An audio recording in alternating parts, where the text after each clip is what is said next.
Welcome back. Welcome back to this beautiful platform of Yup Master. I hope you are going through the video lectures of every day. Basically, at this point of time, we are revising the 11th class curriculum. I, Animesh Verma, your chemistry mentor, is taking care of chemistry and is teaching ionic equilibrium. Now, ionic equilibrium is one of the most important chapters of physical chemistry, and it finds application in all the chapters that are there. Okay, especially in physical chemistry, if I consider electrochemistry, solid state solution, ionic equilibrium forms a very good foundation for these chapters. So let's get started with the topic. Yesterday we started with salt hydrolysis. So for all those who have just started watching the video lectures from today, you can go back to the catch-up videos in the Yup Master app and you can see the previous 3 lectures that have been given on ionic equilibrium. So basically we were discussing about salt hydrolysis. So in today's lecture we are going to discuss about amphiprotic substance and we are going to solve some good level problem. Okay, so let's get started. So basically we did 4 cases yesterday and due to shortage of time we could not do any problems on this. So basically we will be focusing on problem solving, understanding how these concepts actually are applied in a real questions. So the first thing which we started was that of salt of strong acid and strong base. Now we know that if there is a salt of strong acid and strong base and when it is dissolved in an aqueous solution, the pH of that solution would be 7. Okay, so we say that in these cases there is no cationic or ionic hydrolysis. Okay. Now if we consider salt of strong acid and weak base, right, because in it the salt is formed by the strong acid and weak base and the acid portion is strong, so the pH of this aqueous solution will be less than 7, right, and the pH of it is given by, because we have a weak base component, so pH is given by 7 .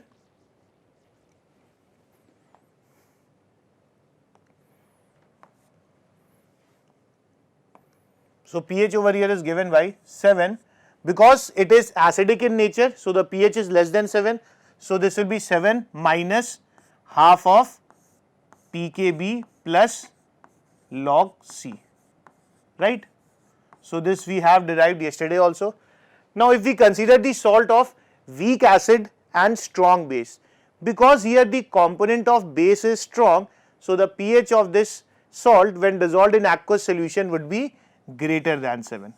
So remember I also told you that there is a format of remembering these formulas. So here we know that because pH is greater than 7, so this will be 7 plus something. Now because this is less than 7, so this is 7 minus a quantity and this is 7 plus some quantity. The format almost remains the same. So this will be basically 7 plus half, because the component that is weak over here is acid, so this will become 7 plus half pKa plus log C. Okay. So this is 7 minus half pKb plus log C, 7 plus half pKa plus log C. Okay. So if you look at the format of them are matching. Just here that this is Kb because it is a weak base component, here it is Ka because here it is a weak acid component. Now if we consider salt of weak acid and weak base, so its pH will depend upon which component is more stronger. If suppose acidic component is more stronger than the base, then the pH of that substance would be less than 7, right, and if suppose the base component in it is more stronger than the acid, then pH would be greater than 7. So basically pH in this is 7 plus half pKa minus pKb, right. So the pH of this will depend. So if pKa and pKb is equal, then pH will be equal to 7, that is the aqueous solution of this salt would be neutral. So these are the basic formula that you should remember over here before we solve some questions. So I hope how these formulas are coming and how exactly is the salt hydrolysis derivation done, the Henderson's-Haselberg equation of buffer solution and how buffer solutions questions are handled are very clear. In case you have joined us for the first time, then you can definitely go back to the catch-up lectures and you can see the topic of buffer solution, salt hydrolysis as well as mixture of acids. Okay. So let's get started with some questions now. Okay, just read this question. Now this question says that there is 50 ml of 0.1 molar acetic acid and it is mixed with 50 ml of 0.1 molar sodium hydroxide solution. Find the pH of the solution obtained. Okay. So I think there is one data that should be given over here. pKa of acetic acid, we know that it is 4.74. So this is the basic question that has been given to you. Okay. So now let us try to solve this question. Now because what we are doing, we are mixing an acid with a base.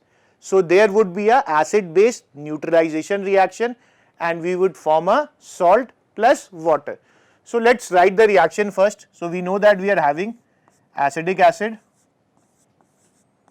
To this we are adding a base something like NaOH, which is a strong base. Now we know that both of them will react together and it will form sodium acetate plus water. Okay. So now let us have the initial millimoles. We know that molarity of a substance is given by number of moles of that particular component divided by volume of solution in liter. So basically molarity is number of moles upon volume in liters. So number of moles become molarity into volume. So number of millimoles will become molarity into volume in milliliter. So because the volume are given in milliliter, so we will calculate number of initial moles. So we know that initially 50 ml was of 0.1 molar acetic acid was taken. So basically see, it is 50 into 0.1, that is 5. So we are basically having 5 millimoles of acetic acid and we are mixing with 50 ml of 0.1 molar NaOH. So that is also 50 into 0.1, that is 5 millimoles. Okay. So we can see that in this question the moles of the individual component are also given in the stoichiometric ratio. Now we know that 1 mole of NaOH reacts with 1 mole of acetic acid. So 5 mole of this would react. So I will be writing this as -5. So 5 moles of this will react with 5 moles or 5 millimoles of acetic acid. So what would be the final millimoles? We know that the final millimoles in this case would be 0, right, and the final millimoles of NaOH would be 0 because both of them are taken in stoichiometric ratio, so they will react completely. So we will basically form 5 millimoles of sodium acetate. Now because in the final solution we are having only a salt and that salt is made up of a strong base and a weak acid. So its pH would be greater than 7. So the pH would be basically 7 plus half because this is acid made up of weak acid and a strong base. So this will be 7 plus half pK A plus log C. Now we just need to find the concentration of this sodium acetate. So we know that the concentration is given by number of moles upon volume of solution. Now because the number of moles is in millimoles, so the volume has to be taken in ml. So the concentration would be 5 upon 100 because the after mixing the total volume becomes 100. So basically the concentration of this is 1 by 20 molar. So if you put this back over here, so this is 7 plus half pK is 4.74 plus log 1 by 20. Okay, so basic idea of logarithms are required in this problem solving. So you can write this as 7 plus half 4.74 minus log 20, right, and we know that log 20 is log 2 into 10. Now log 2 into 10 is log 2 plus log 10, right. So basically log 2 is 0.3 and log 10 is 1. So basically log 20 is 1.3. So basically the pH would come out to be 7 plus half, 4.74 minus 1.3. Okay, so you can do the calculation. So this is the answer. Okay, so I hope this question is clear to everyone. You can have a snapshot of this question. Okay. Now suppose in this question, if we were mixing only 30 ml of 0.1 molar NaOH, then in that case this would have been 3 millimoles. So what would have happened? This would have reacted completely. 2 millimoles of this would be left in the solution, right? So 2 moles of millimoles of acetic acid would be in solution, and 3 millimoles of sodium acetate would be formed. So in the final solution we will be having acetic acid, that is a weak acid, and acetate and its conjugate. So this final solution would become a mixture of weak acid and its conjugate, that is, it is a buffer solution. So in that case we have to apply the formula of a buffer. Acidic buffer formula is pH is equals to pKa plus log of concentration of conjugate upon concentration of acid. Okay. So these are the points that you should keep in mind, and these are the only conclusion that helps you in building the concept for the better problem solving. Okay. So just read this question now. So the question says that calcium lactate is a salt of weak organic acid and a strong base. Okay. So we don't know the formula of this lactate or the lactic acid. Okay. So it is just written by LAC over there, represented as CaLaC twice. A saturated solution of calcium lactate contains 0.6 moles in 2 liter solution. pH of this solution is 5.6. If 90% dissociation of the salt takes place, then what is the pKa of the lactic acid? Okay. So basically we don't know the formula of lactic acid. What we know is its anion is written as LAC and it is a weak organic acid, right? So because we can understand this, because calcium is having 2 plus charge, so obviously LAC is having only -1 charge, that's why we are writing this as CaLaC twice. That means it is a monoprotic acid. Okay. So basically this is a lactic acid and we want to find the Ka of this, right? We want to find the pK, or we can say we can find out Ka. So basically we know that the concentration of calcium lactate is given by 0.6 upon 2, because number of moles is 0.6 and the volume is 2 liter. So the concentration of calcium lactate is this. Now we are saying that the solution of saturated solution of calcium lactate, right? That means we are dissolving this in water. So when it dissolves in water, it will break into calcium 2 plus ion and 2 LaC negative. Okay. So basically we were having initially 0.3 molar of calcium lactate, and we know that in the solution it is only dissociating to 90%. Okay. Now if it dissociates to 90%, then the calcium formed in this would be 0.9 into 0.3 and the lactate ion would be 2 into 0.9 into 0.3, right? Because we know that 1 mole of this is forming 2 mole of lactate ion, 90% of calcium lactate has dissociated. It means that 0.3 into 0.9 moles of calcium lactate has, or molar has dissociated, because 1 mole of this is forming 2 moles of this. So basically lactate form would be 2 into 0.9 into 0.3. Okay. So now we can apply the direct formula over here, because we know that the lactic acid is a weak acid. Obviously we need to find its Ka, that means it is a weak acid. So basically this is a salt of calcium hydroxide, which is a strong base, and lactic acid, which is a weak acid. So we know that the pH of this solution would definitely be greater than 7. So pH would be 7 plus half pKa plus log C. Okay. So now we know that the pH of the solution is 5.6. pH is 5.6. Now we know that pOH plus pH is also equal to 14. So pH in this case would be 8.4, right? 14 minus 5.6. So pH is basically 8.4. This is 7 plus half pKa. Now what about log C? Now how do we find the concentration? Now this concentration, is it for calcium lactate or is it for lactate ion? Now if we revisit the derivation that we did yesterday, we said that whenever a salt is dissolved in water, it is breaking into cation and anion.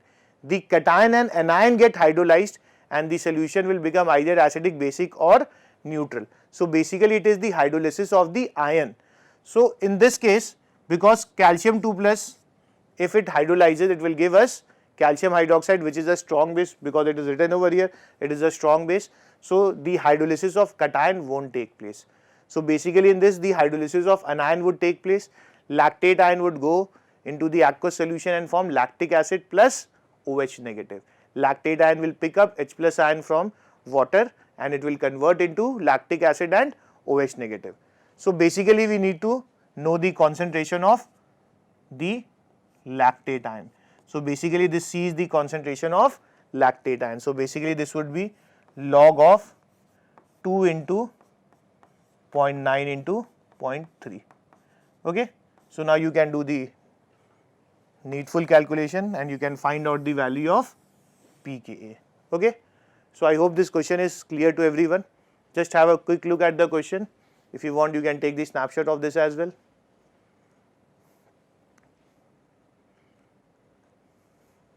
Okay. So this problem solving is easy only when you have done all the analysis of all the cases. You need to understand all the cases, you need to know all the formulas. If that is there in your memory, then problem solving in this chapter is relatively easier because it is mostly based on those cases. Okay. Now let us read this question and try it out. I hope you are sitting with a copy and a pen. Okay. So just try this. Now this question basically says calculate approximate pH of the resultant solution formed by titration of 25 ml of 0.004 molar Na2CO3 with 50 ml of 0.025 molar HCl. K1 and K2 is given for carbonic acid. Okay.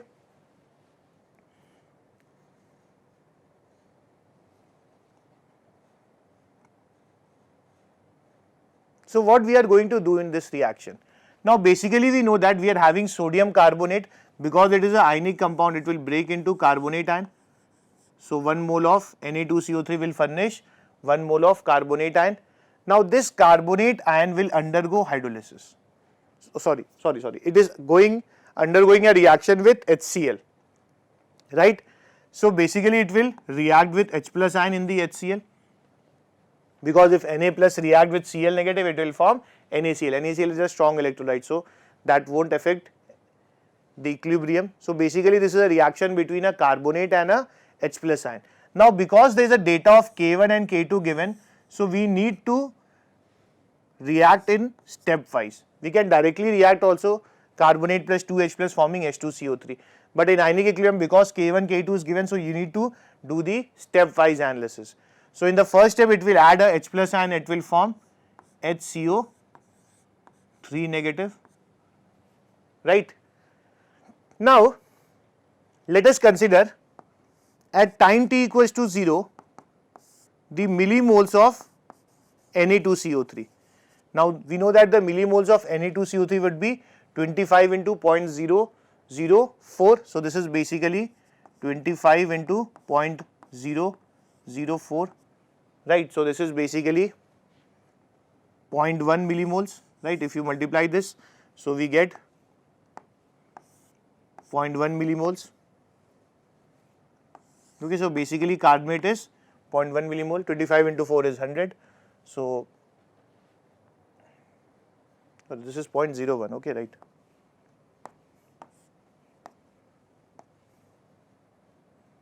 So this is basically 0.01 millimoles. Now if you look at H plus, so basically we are taking 50 ml of 0.025 molar HCl.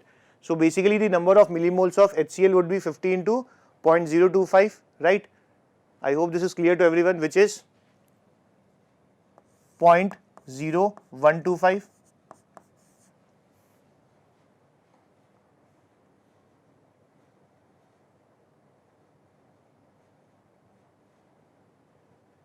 Oh no, sorry. I'm doing this mistake. So this is sorry. This is 0.1 and this is 0.125. Okay. Now in this reaction we know that 1 mole of this is reacting with 1 mole of H plus ion. So 0.1 mole will react with 0.1 mole.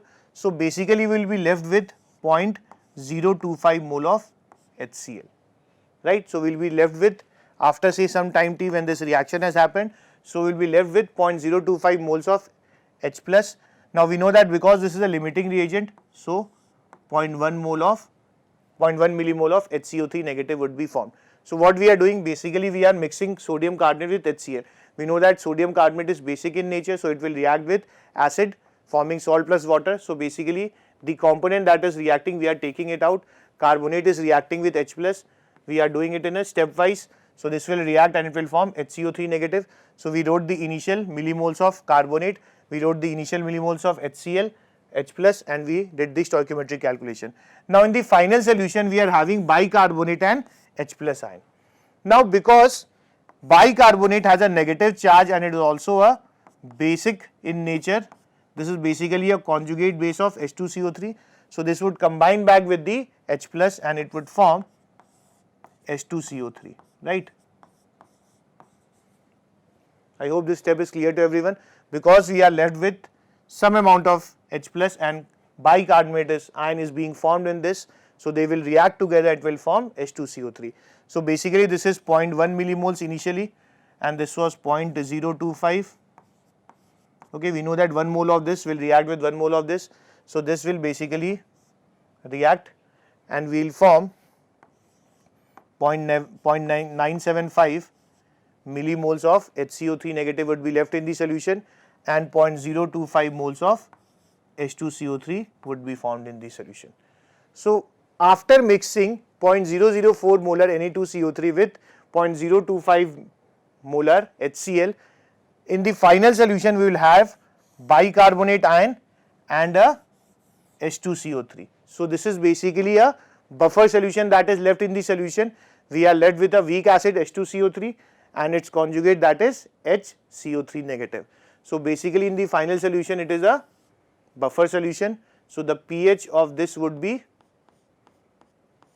now we will take pK1 over here because H2CO3 changing into HCO3 negative corresponds to the first step of ionization of H2CO3. This we have already covered in buffer solution, plus log of concentration of conjugate. Conjugate in this case is HCO3 negative divided by concentration of H2CO3. Okay. Now we know the total volume also. Total volume is 75 ml in this case, right.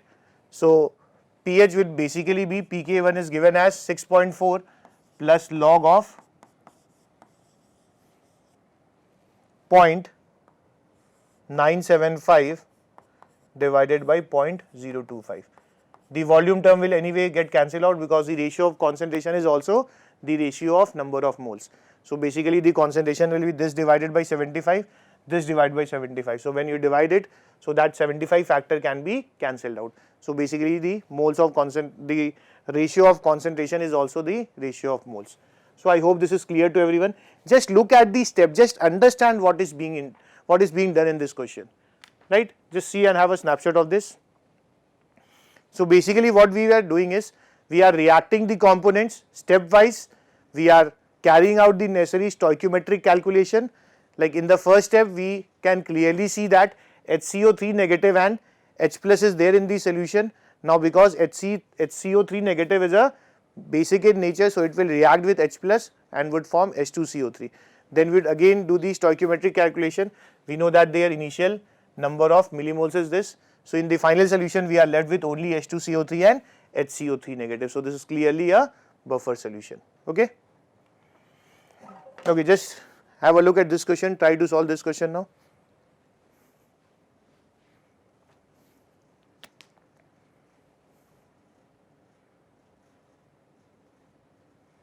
Now this question says that ferrous hydroxide is a diacidic base whose Kb1 and Kb2 is given. So this first line is basically a data that has been given to you of ferrous hydroxide.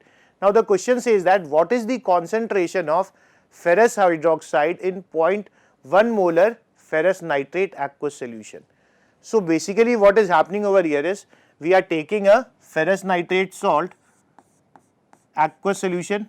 So basically this is decomposing into iron 2 plus and 2NO3 negative, right. So basically this is 0.1 molar, so this is dissociating and we are forming 0.1 molar of iron 2 plus ion and 0.1 molar of nitrate ion. Now after this salt will undergo hydrolysis. Nitrate ion on hydrolysis will form HNO3. HNO3 being a very strong acid will dissociate back. So we'll say that in this case the hydrolysis of anion does not take place. Whereas the cation will hydrolyze, the cationic hydrolysis will again take place in 2 step. Now why we are writing it in 2 step? Because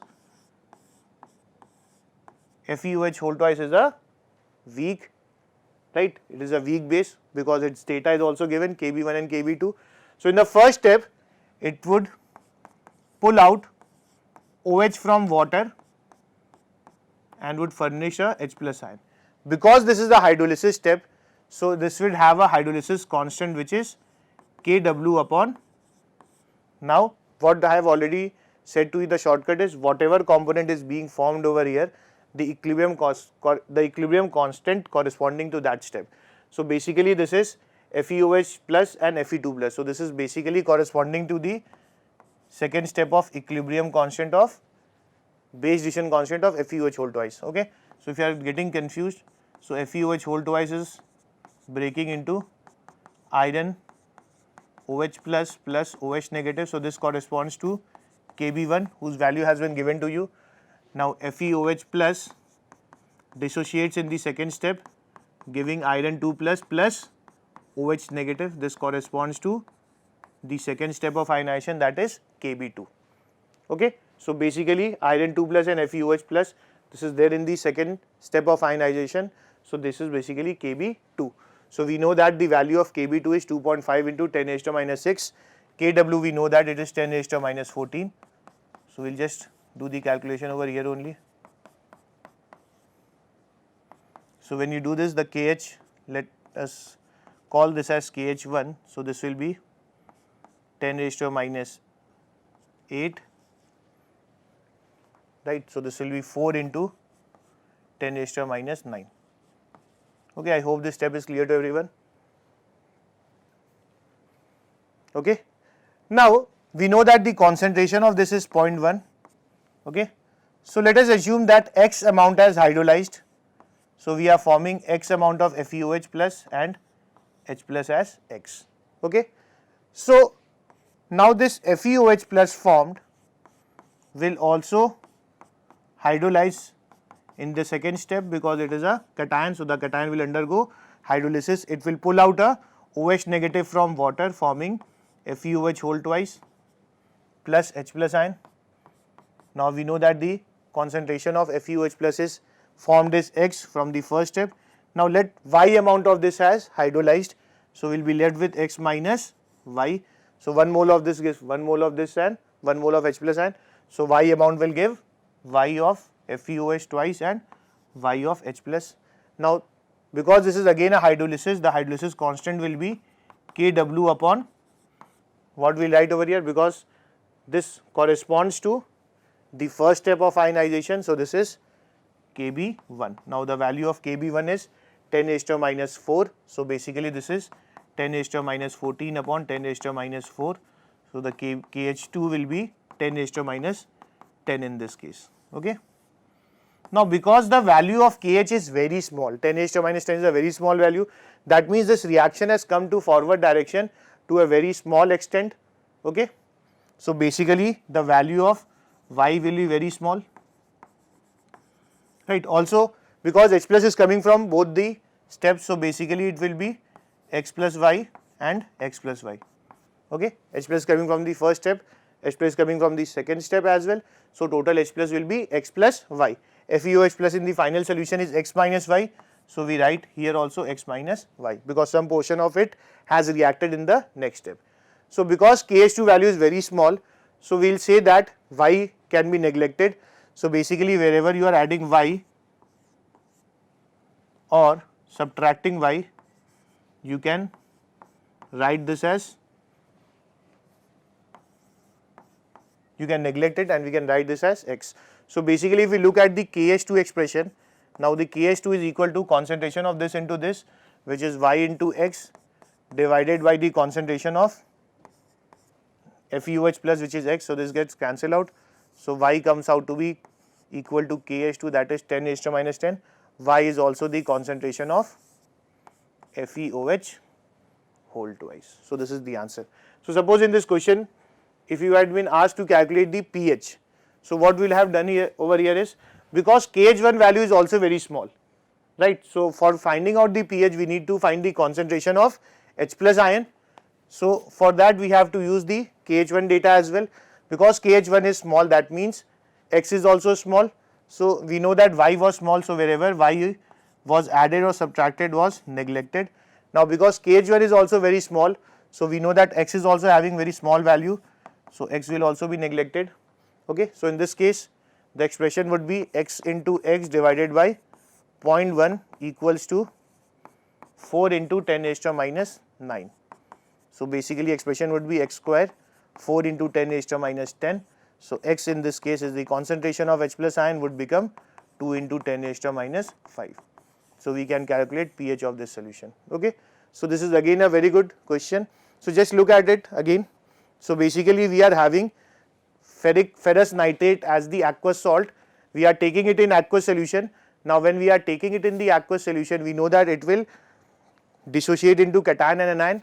The anion won't hydrolyze over here because nitrate ion on hydrolyzing will give HNO3, which is a strong acid. So basically in this case iron 2 plus would hydrolyze. It would hydrolyze in two steps. The first step would be iron 2 plus water forming FeOH plus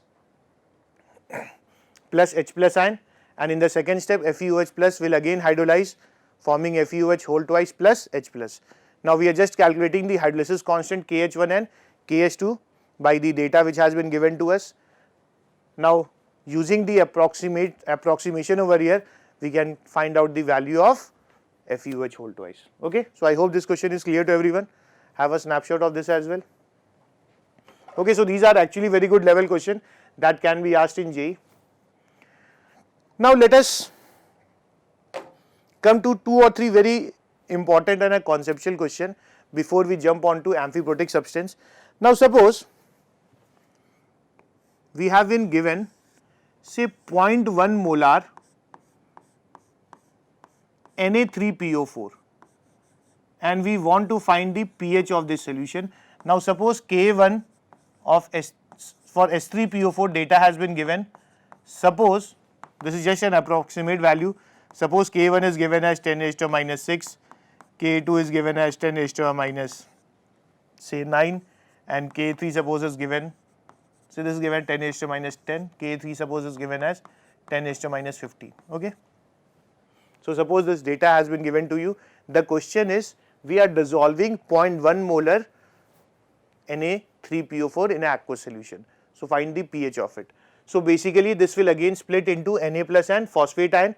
Now because Na plus is a cation, it will undergo cationic hydrolysis forming NaOH. Because NaOH is a strong electrolyte, cationic hydrolysis won't take place. So basically phosphate would hydrolyze. Now phosphate here can hydrolyze in 3 steps. The first step of hydrolysis would be, it would take a H plus ion from water forming HPO4 2 negative plus OH negative, right.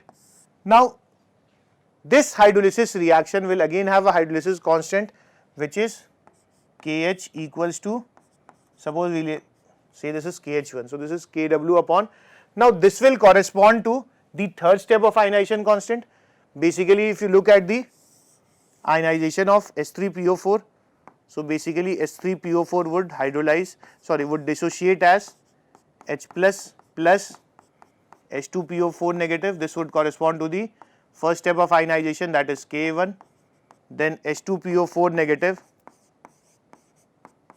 would break into H plus HPO4 2 negative, this would correspond to K2, then HPO4 2 negative would break into H plus and PO4 3 negative, this would correspond to K3. Okay. because it is a triprotic acid. Now this is corresponding to the third step. So basically KH1 would be this upon Ka3, right. So if you look at the value, because this is a assumed value, this is not the exact value. So basically this is 10 raised to minus 14 and this is 10 raised to minus 15. So basically KH will come as 10. Okay. Now if it hydrolyzes again, because HPO4 2 negative is being formed, so it can hydrolyze again and it can form H2PO4 negative plus OH negative. Now the hydrolysis constant of this would be Kw upon Ka2. Now Ka2 we know is 10 raised to minus 10. So this will come out to be 10 raised to minus 5. This is 10. And if it hydrolyze again, we are just hydrolyzing it stepwise. So it would form S3PO4 plus OH negative. So the KH3 in this case would be Kw upon K1. K1 is 10 raised to minus 6. So this is 10 raised to minus 8. So if you look at their three different hydrolysis constant data, KH3 is very small. That means the hydrolysis of this step is very small. So this is negligible. So we don't take this. Similarly, if we compare KH2 with KH1, again KH2 is also having a smaller value as compared to KH1. So we assume that this step is not also happening, or even if it is happening with a very small extent. So basically the hydrolysis of this is happening through this step only. Okay. So in such question you have to just assume that the hydrolysis is coming from the first step only. So the pH of this solution would become, we can directly write, because this is a salt of strong base and a weak acid, and also base is being produced in the aqueous solution. So this will be 7 plus half, just remember that format, 7 plus half, because this is corresponding to the third step. So this will be pKa3 plus log C. Okay. So this is actually a very important conclusion. So basically we don't need to remember this. Okay. So whenever Na3PO4 is given, or any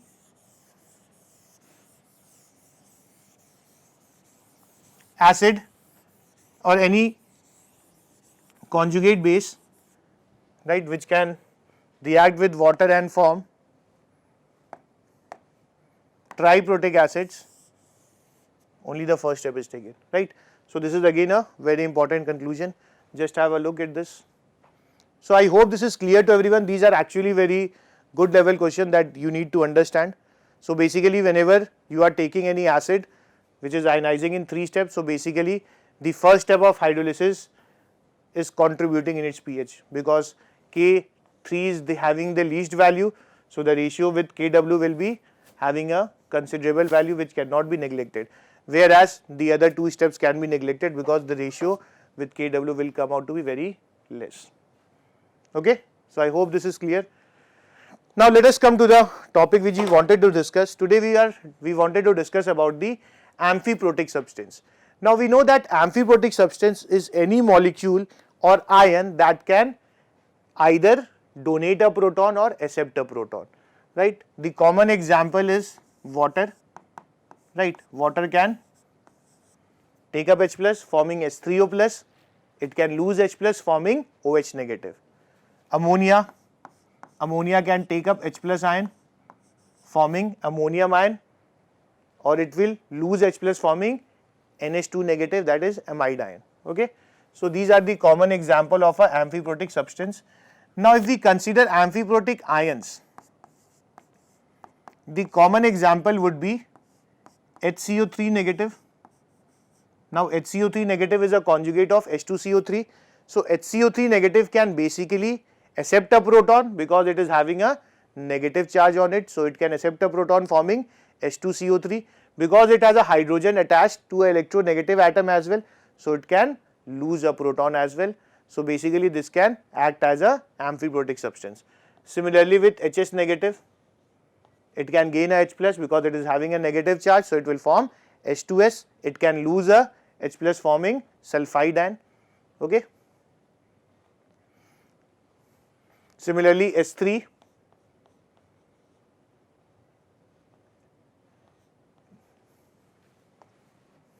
Similarly, we can write about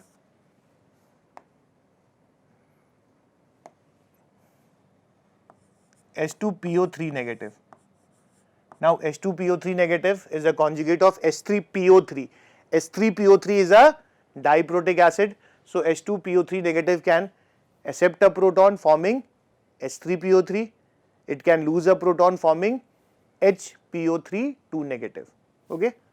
Similarly, can we say that H2PO2 negative is an amphiprotic substance? Right. It can gain a proton forming H3PO2.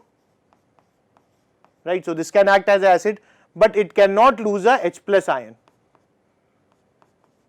Right. This cannot be formed because this is a monoprotic acid. We know the structure of H3PO2 from chemical bonding. This hydrogen is acidic, so this has only one acidic hydrogen. So it cannot lose the other two hydrogen because it is not connected to the electronegative oxygen. Right. So similarly, we can write about H2PO4 negative.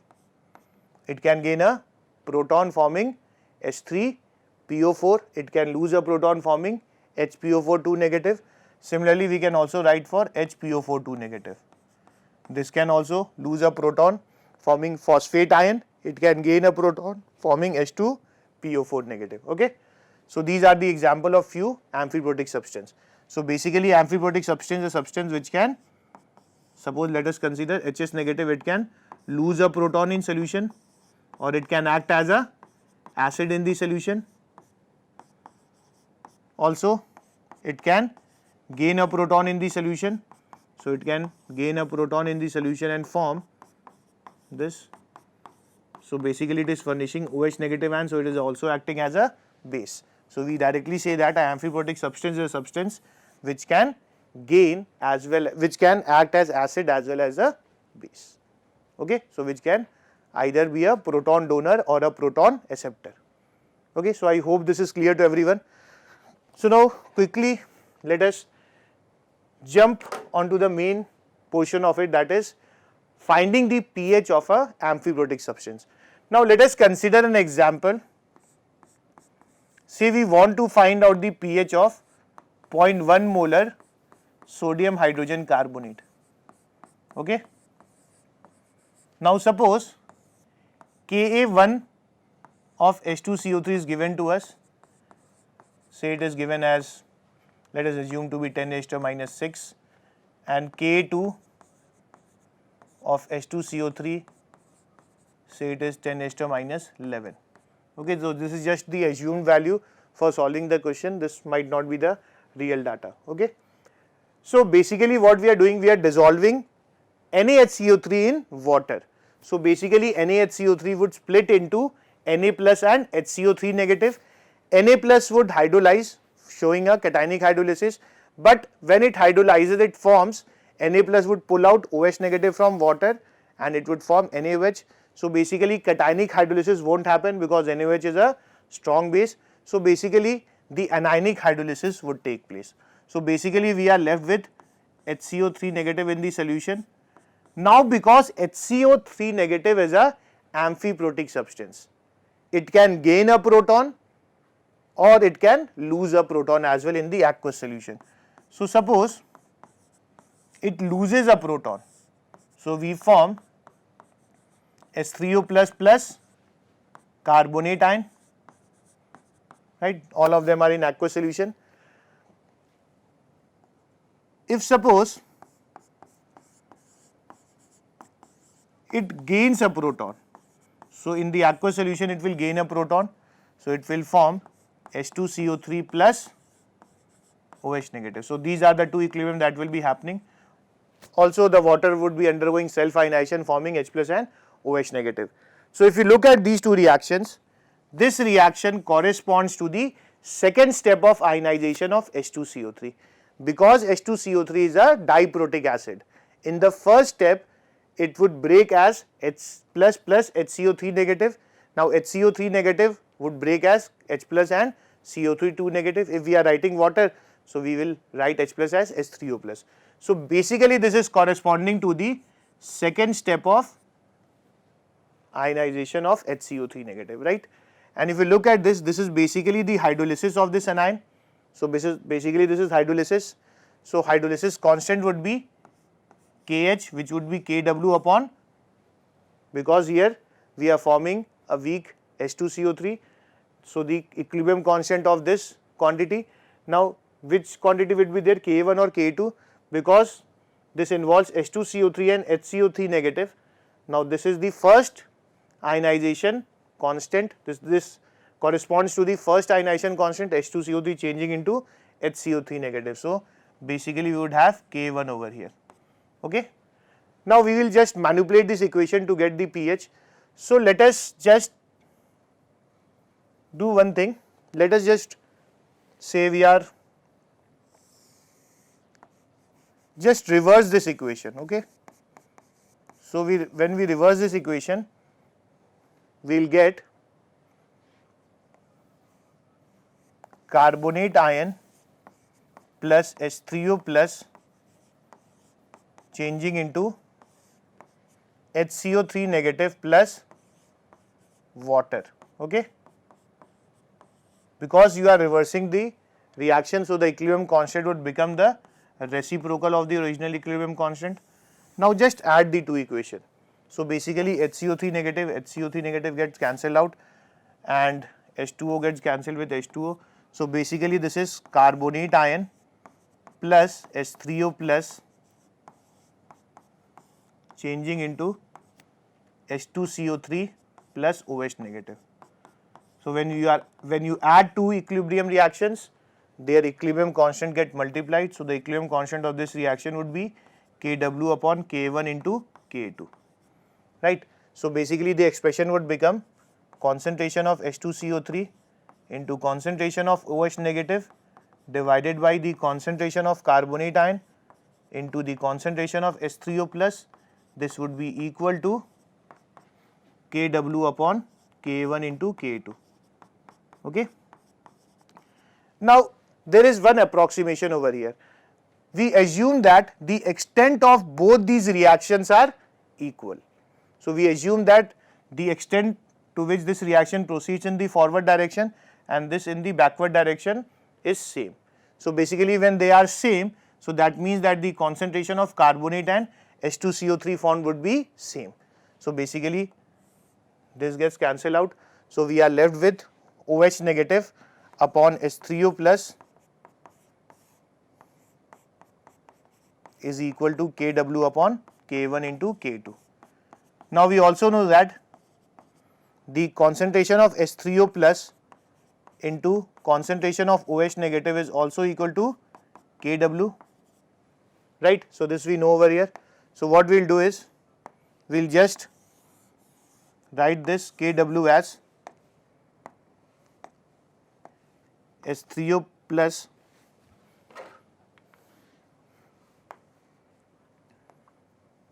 we will write this as H3O plus into OH negative. So this OH negative gets cancelled out. So we are left with H3O plus whole square, okay. So H3O plus whole square equals to K1 into K2, right. So we get the value of H3O plus as root of, so basically in this we get the concentration of H3O plus finally as root of K1 into K2, okay. So the derivation of this expression is not important, it helps you in understanding what exactly is the equilibrium lying, but if you remember the formula that would also work. And basically what I would suggest to remember the formulas, because this is a little tricky chapter, you don't have to know so many theories and calculation involved. If you have the right conclusion about the formulas, you will be able to crack these questions. So basically the H3O plus concentration is K1 into K2, okay. Just look at this step, just have a quick glance. If you face any problem in these lectures, you can write us in the chat box whatever you are feeling, that if the lectures are difficult, you are not able to understand, just write it over there. If you are feeling that like we are able to understand and the lecture is going quite good, you can also give us the compliment, because anyways compliment will make me happy that okay, I am able to do my job properly. But if you are facing any problem, just write it over there so that I can get back to you. Okay, so this is how we derive this. So basically we need to remember this, that H3O plus is equal to root of K1 into K2. Okay, so when you take the log and you do the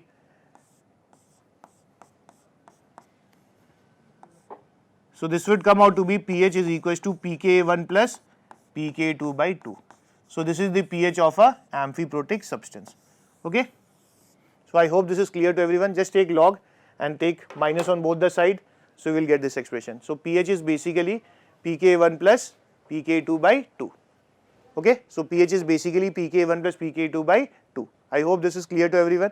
Now what is the shortcut over here? Now suppose we had been given HCO3 negative. Now we know that when HCO3 negative acts as an acid, it will form carbonate ion. When it acts as a base, it will accept H plus from water and it will form H2CO3. So this basically corresponds to the second step, and this corresponds to the first step of ionization of H2CO3. So basically it is the average of these pKa. So pH is basically average of these pKa. Suppose we are having say HPO4 negative. Okay, so just have a look. With the right conclusion, things become very easy. So if this is acting as an acid, it will lose H plus ion and form PO4 negative, right? If it is acting as a acid, it will lose H plus ion and form PO4 negative.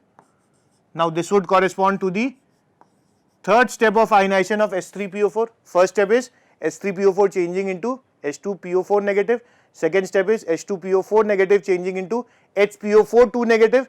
Third step is HPO4 negative changing into phosphate ion. So this is basically corresponding to the third step of ionization constant.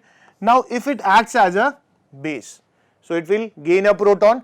So when it gains a proton, it changes into H2PO4 negative. Now this corresponds to the second step of ionization, right? So I will quickly write this: H3PO4 changing into HPO4, H2PO4 negative plus H plus. So this is basically corresponding to K1, H2PO4 negative changing into HPO4 negative plus H plus. This is corresponding to K2, HPO4 negative changing into PO4 negative plus H plus. This is corresponding to K3. So this is the data which we know. Now we know that HPO4 negative and H2PO4 negative, this is there in K2. So this corresponds to the second step. So basically the pH of this substance would be average of these two. So the pH of HPO4 negative would become half pKa2 plus pKa3. Okay, so just you need to know how we are getting this. Calculation or derivation is not important. Suppose we are having say H2PO4 negative, right? So H2PO4 negative and acts as an acid, it will gain a proton form H3PO4. So this corresponds to the first step, that is K1. Now if it loses a proton, acts as a base. So if it acts as a base, it gains a proton, it forms H3PO4, and when it loses a proton, it acts as a acid, so it forms HPO4 negative. So now this is corresponding to the second step of ionization, that is K2. So the pH of this solution would be average of these two pK. So this is pK1 plus pK2 by 2. So I hope this is clear to everyone. This is a very important shortcut. Okay. So if you look at the amphiprotic substance, the pH of the amphiprotic substance is independent of the concentration. There is no concentration term. Okay. So if you dilute an amphiprotic substance, its pH won't change. So that is again a very important question that can be formed. I hope this is clear to everyone and these examples are clear to everyone. Okay. So this is the very basic of hydrolysis of different type of salts, that there are 5 cases over here. So just go through these cases, have the right conclusion. On Monday class, we will again do some problem solving which will involve both salt hydrolysis as well as buffer solution, and we will cover a very important portion of partially soluble salts or the solubility product questions. So basically we will be covering this content till Tuesday. Monday and Tuesday will be again 2 classes which will be based on revision of ionic equilibrium. If you have missed any of the lecture before this class, you just can go back to the Yup Master app and you can have that lecture through the catch-up videos. So basically this is it for today. I hope you are enjoying these classes.